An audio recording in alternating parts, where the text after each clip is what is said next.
ফিলিস্তিনের ময়দানে মুসলমানদের জন্য কে যথেষ্ট? কাশ্মীরের জিহাদে মুসলমানদের জন্য কে যথেষ্ট? সামনে আসা গজওয়াতুল হিন্দে ভারত রয়েছে, সে পরমাণু জিহাদে মুসলমানদের জন্য কে যথেষ্ট? আল্লাহ যথেষ্ট। আল্লাহ পাক নবীদেরকে বলেছেন, হে নবীরা, আপনাদেরকে কওম এবং নেতারা হুমকি দেয়, ধমকি দেয়, আপনাদের বিরুদ্ধে ষড়যন্ত্র করে, লানাহুলিকান্নাজ জালিমিন, আমি আল্লাহ ওয়াদা করছি, আমি আল্লাহ বলছি যে লানাহুলিকান্না, অবশ্যই অবশ্যই আমি ধ্বংস করব জালিমদেরকে। জালিমদেরকে ধ্বংস করবেন কে? আল্লাহ। আর জালিমদেরকে ধ্বংস করবেন কে? আল্লাহ। 16 বছর জগদ্দল পাথরের মতো বসে থাকা জালিমকে সরিয়ে দিয়েছেন কে?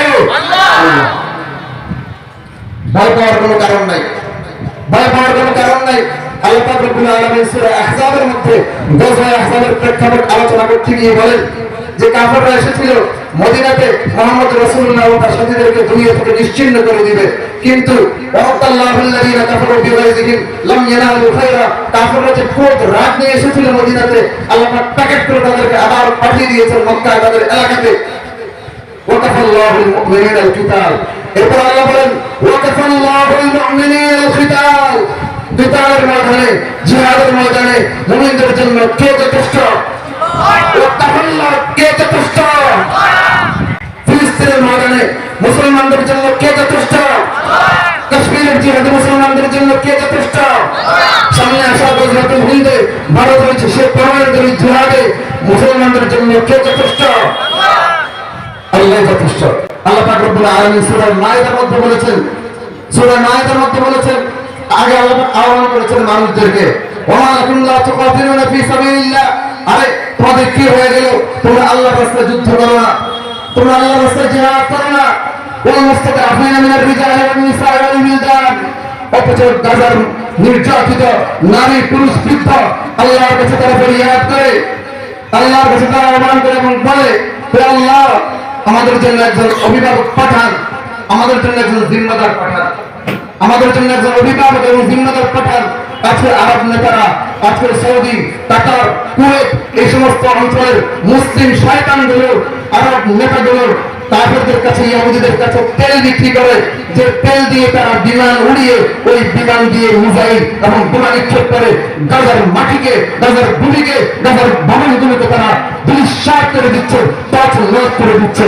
অথচ তারা মক্কা থেকে তারা বদদোয়া করে। মক্কা থেকে কি করে? মক্কা থেকে শাইখ সুদাইস, এই শাইখ সুদাইস নামক লোকটা দীর্ঘ এতটা বছর মক্কার মতো জায়গায় ইমাম হয়ে বসে আছে, একটা শব্দ এসে মক্কার ওই জালেমদের, আমাদের ওই জালেম শাসকদের বিরুদ্ধে বলে না। তার বদদোয়া আল্লাহর কোনো দরকার আছে? আর কথা বুঝলেন না আপনারা? তার এই মুখের বদদোয়া আল্লাহর কোনো প্রয়োজন আছে? যে সমস্ত আরব নেতারা তেল বিক্রি করে, যে তেল দিয়ে, যে তেল ব্যবহার করে তারা মুসলমানদেরকে মারছে, ওই সমস্ত আরব নেতার বদদোয়া এবং কিছু মিথ্যা গুলির আল্লাহর কাছে কোনো মূল্য আছে? আল্লাহ পাক রব্বুল আলামিন কালামের মধ্যে বলেছেন, আল্লাযীনা আমানু ইউকাতিলুনা ফি সাবিলিল্লাহ, যারা মুমিন তারা মুমিনদের রাস্তায়, আল্লাহর রাস্তায় জিহাদ করে, আল্লাহর রাস্তায় জিহাদে তারা অংশগ্রহণ করে, তারা পরামর্শ দেয়, তারা অর্থ দেয়, তারা অস্ত্র দেয়, তারা তেল দেয়। ওয়াল্লাযীনা কাফারু ইউকাতিলুনা ফি সাবিলিত তাগুত, আর যারা কাফের তারা তাগুতের পথে যুদ্ধ করে, তাগুতদেরকে তেল দিয়ে সহযোগিতা করে, অর্থ দিয়ে সহযোগিতা করে, স্বর্ণ দিয়ে সহযোগিতা করে। আমার ভাইরা, আপনারা জানেন সৌদির প্রশাসন, তাদের তেল, তাদের গ্যাস, তাদের খনিজ প্রশাসন, স্বর্ণের চেয়ে দামি কোনো জিনিস পৃথিবীতে আছে? তারা সেই স্বর্ণ কাফেরদের কাছে দিয়ে তার বিভিন্ন ডলার নেয়, ওই ডলার দিয়ে তারা নিয়ম সিটি নির্মাণ করে, তার লাইন সিটি নির্মাণ করে, ওই ডলার দিয়ে তারা ভীষণ 30% প্রদান করার জন্য তারা উদ্যোগ নেয়। আপনারা জানেন শুধু নিয়ম সিটিতে 60,000-এর উপরে বাংলাদেশ শ্রমিক কাজ করে, তারপর ওই ডলার স্বর্ণ বিক্রি করে, তেল বিক্রি করে ডলার কামায়, সেটা দিয়ে তারা দুনিয়াতে জান্নাত বানানোর পরিকল্পনা গ্রহণ করে। অথচ কাফেররা ওই স্বর্ণ, ওই অর্থগুলো পেয়ে, ওই সমস্ত কিছু পেয়ে তারা আন্দোলন চালাঘাত হয়ে ওইগুলো মুসলমানদের বিরুদ্ধে ব্যবহার করে গাজার নারী কনিষ্ঠ তারা অকাতরে হত্যা করে ফেলে। সেটাই বলেছেন। এরপর আল্লাহ বলেছেন, ও মুমিনদের, ভয় করার কোনো কারণ নাই। তোমরা দেখছো যে ইহুদিরা তারা বিশাল পাশের মতো ঝাঁকে ঝাঁকে বিমান নিয়ে প্রতি 20 সেকেন্ডে এক একটা করে বোমা নিক্ষেপ করা হয়। প্রতি কয় সেকেন্ডে? প্রতি 20 সেকেন্ডে এক একটা বোমা গাজার মাটিতে নিক্ষেপ করা হয়। আল্লাহ বলেন সমস্যা নেই, অসুবিধা নেই, ইন্না কাইদাশ শাইতানি কানা যাঈফা। মুমিনরা স্মরণ রাখো, কাফেররা যতই কৌশল করে, যতই ঝড় নিয়ে আসে, যতই প্রস্তুতি নিয়ে আসে, তাদেরকে দূর করবেন কে? ইন্না কাইদাশ শাইতানি কানা যাঈফা।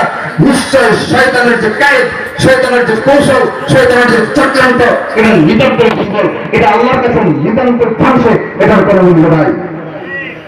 ও মুমিনরা, আলম তারা ইলাল্লাযীনা কিলা লাহুম কুফু আইদিয়াকুম ওয়া আকিমুস সালাতা ওয়া আতুজ যাকাত। তোমরা কই? এতদিন না তোমরা বলতা আল্লাহ কেন জিহাদের অনুমতি দেন না, আমরা কি হাত গুটায় বসে থাকবো? তোমরা কোথায় এখন? তোমরা এখন কই? فلما كتب عليهم القتال إذا فريق منهم يخشون الناس كخشية الله أو أشد خشية। এখন যখন আমি আল্লাহ বললাম ঠিক আছে জিহাদ করো, এখন তোমরা কাফেরদেরকে, আমেরিকাকে, তাকে ইসরায়েলকে এবং চীনকে, ভারতকে এমন ভাবে ভয় করা শুরু করছো, রাশিয়াকে কাফাসিয়াতিল্লাহ, যেমন ভয় কাকে করা দরকার ছিল, কাকে করা দরকার ছিল।